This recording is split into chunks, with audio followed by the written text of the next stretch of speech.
देख रहे हैं गुड मॉर्निंग स्वदेश बुलेटिन की शुरुआत सीधा विदेशी बाजार के संकेतों के साथ। एफओएमसी मीट का अनाउंसमेंट सबसे बड़ा ट्रिगर जिस पर अक्रॉस द ग्लोब मार्केट्स की नजर थी, ऐलान होता हुआ दिखा और यूएस फेड ने लगातार तीसरी बार 0.25% ब्याज दरें बढ़ाई हैं। 2023 तक ब्याज दर 4.6% तक ले जाने का अनुमान भी यहां पर यूएस फेड की तरफ से जताया गया है।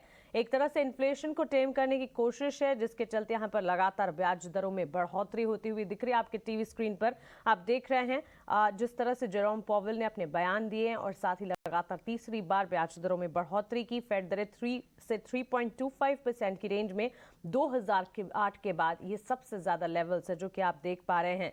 अगली 2 बैठकों में दरों को 1.25% और बढ़ाने के संकेत दिए हैं, यानी कि आगे की भी जो मीट्स हैं उसमें भी दरें बढ़ाई जाएंगी जब तक इन्फ्लेशन की सिचुएशन जो है वो संभलती हुई नहीं नजर आती।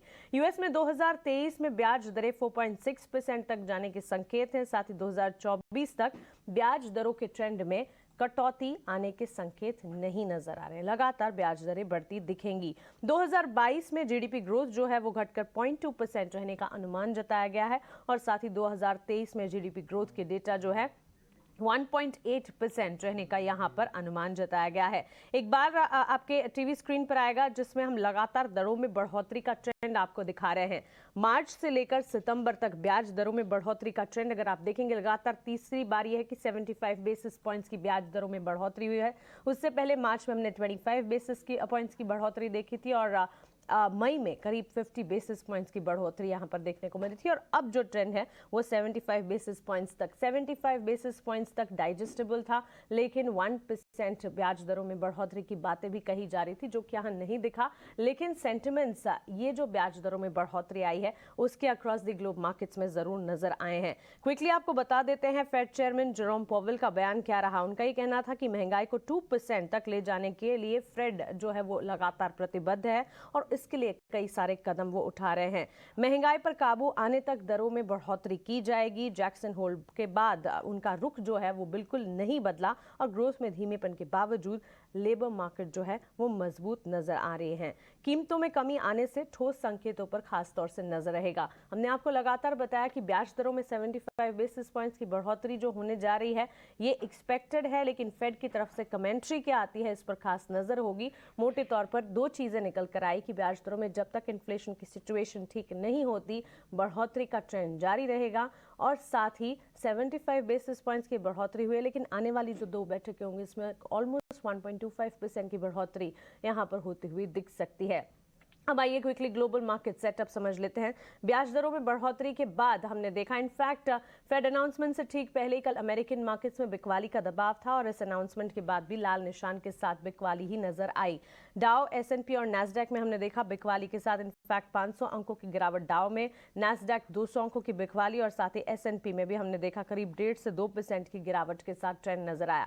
इस वक्त एशियाई बाजार की शुरुआत अगर देखेंगे एसजीएक्स निफ्टी की तरफ से हम देख रहे हैं कमजोरी के साथ ट्रेंड नजर आते हुए। एसजीएक्स निफ्टी में बिकवाली का दबाव है, करीब 150 अंकों की गिरावट यहां पर नजर आ रही है।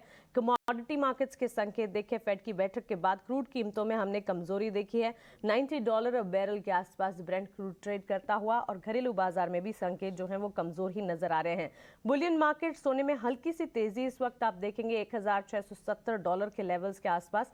विदेशी बाजार में अमेरिकन मार्केट्स के साथ साथ अगर आप देखेंगे बुलियन मार्केट कमोडिटीज की चाल में भी एक इम्पैक्ट इसका पड़ता हुआ दिखा और घरेलू बाजार में भी सोने चांदी की चाल जो है उसमें उठापटक जरूर नजर आएगी।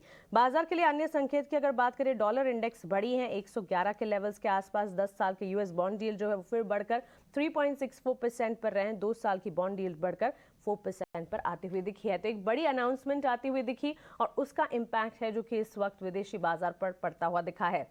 भारतीय बाजार पर भी इसके इवेंचुअल सेंटिमेंट्स जो हैं वो आते हुए नजर आने की पूरी संभावना है। लेकिन आइए समझते हैं कि कल के कारोबारी सत्र में संस्थागत निवेशकों ने क्या किया और उसके बाद जानेंगे कि आज के लिए फिर डोमेस्टिक मार्केट्स में सेटअप कैसा नजर आ रहा है, खबरें कौन सी हैं जो फोकस में रहेंगी, ब्रोकरेजेस के रडार पर क्या है और भी बहुत कुछ। एफआईएस डीआईएस का एक्शन आपके टीवी स्क्रीन पर आप देख रहे हैं। करीब 461 करोड़ की बिकवाली एफआईएस ने कैश मार्केट में की है। 2 दिन की खरीदारी के आंकड़े के बाद एफआईएस ने फिर बिकवाली का आंकड़ा दिखाया है। आपको याद होगा 1500 करोड़ की खरीदारी 2 दिनों में एफआईएस की तरफ से हमने देखी थी, उसके बाद 461 करोड़ की बिकवाली। सितंबर का सेशन जो है शुरुआत एफआईएस की बिकवाली के साथ हुई, उसके बाद खरीदारी का ट्रेंड वापस लौटा, आशा जगी, लेकिन अब वापस 461 करोड़। अब देखना होगा ये ट्रेंड क्या इसी तरह आगे बढ़ता है या फिर खरीदारी वापस लौटती है। कैश मार्केट में 540 करोड़ की खरीदारी डीआईएस की तरफ से आती हुई दिखी। और वायदा बाजार की अगर बात करें, इंडेक्स फ्यूचर्स में बिकवाली एफआईएस ने करीब 1092 करोड़ की है और इंडेक्स ऑप्शंस में 2931 करोड़ की खरीदारी एफआईएस की तरफ से आती हुई दिखी है। चलिए, ये सारे के सारे संकेत हमने जाने, सारे संकेत लेकर चलते हैं मार्केट एक्सपर्ट के पास और उनसे समझते हैं कि आज के लिए डोमेस्टिक मार्केट्स, भारतीय बाजार का सेटअप कैसा नजर आ सकता है।